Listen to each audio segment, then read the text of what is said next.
عديم الشرف والكرامة، يا فاقد الرجولة والأهلية والعقل، أيها المنزوع الضمير والمحروم من الرجولة، يا مسخة العقلاء وأهزوءة الشرفاء. بسم الله الرحمن الرحيم، وأسعد الله مساكم. حقيقة أنا برد على طارق السيد، واحد حصميت، جسمه صدره هالعرضة وذراعه هالكبر ورقبته متعافي، اسمه طارق السيد، يسمي نفسه المسمى أبو عمر الباحث، وعنده قناة اسمها الرد على الشبهات، ويعطيك من هالآيات القرآنية وهالأحاديث. أنا أختصر عليك الطريق. أنت ليش حارق دمك على فهد الشليمي؟ أنت روح الجنة على طول، one way ticket to the moon. روح الحماس يا أخي، إذا فيك هالقوة وهذا ليش تحرق نفسك وتتعب نفسك؟ والمنافقين والآيات الثانية.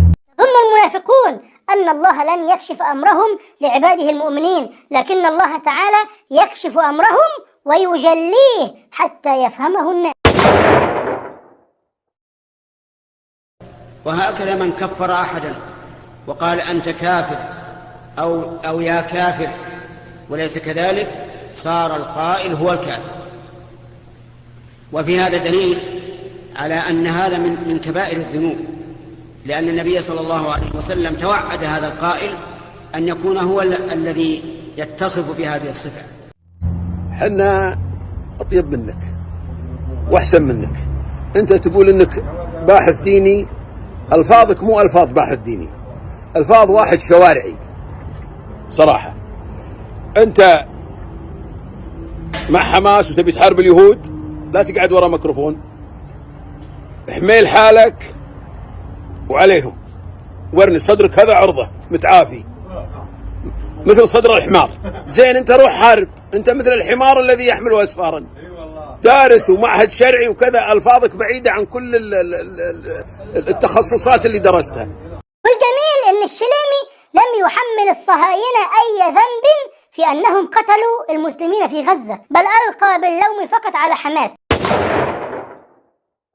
لن تهنأ دولة بني صهيون بالأمن إلا بالسلام. لا بد من وجود دولة فلسطينية على حدود 1967 عاصمتها القدس الشرقية، هذا ولا ما تهنأ إسرائيل بالسلام. ولن تكون هذه آخر معركة سواء من غزة، قد تنطلق المعركة الأخرى من الضفة الغربية، ولن تكون بنفس هذه الأسلحة، قد تكون أسلحة كيماوية. إسرائيل خسرت 7 مليار خسائرها، القتلى، الانشقاق المجتمعي. شوفوا وجيه قادتهم، هذول وجيه ناس منتصرين؟ لا، وجيه ناس مدعورين في ورطة. هل نحاكمهم على محاولاتهم للتخلص من الاحتلال، أم نحاسبهم على ترك الدنيا وشهواتها والتفرغ لقتال الأعداء، أم نحاسبهم على قيامهم بالفريضة الغائبة عوضا عن بقية المسلمين، أم تريد أن نحاسبهم لقضائهم على المحتلين؟ على ماذا تريد أن تحاكم حماس؟ والله لو لم أبقى إلا وحدي لا أتكلم على حماس، بل نتبرأ إلى الله. أنا واحد من أتبرأ من حماس كبراءتي من الرافضة تماما.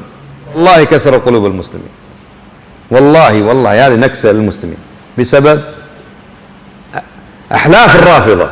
لا يقول لا اخرجوا في العواصم العربية، اخرجوا اضغطوا على حكوماتكم، اضغطوا على جيوشكم. يبي ايش؟ احراق كامل. الآن باقي يخططون على السعودية وعلى مصر، والآن الأردن يخططون عليها. أي دولة سنية مستقرة لا في دينها لا يبقى هؤلاء يتقربون. ما سلم منهم أبو بكر وعمر، نسلم نحن. يبغضون بغضا شديدا.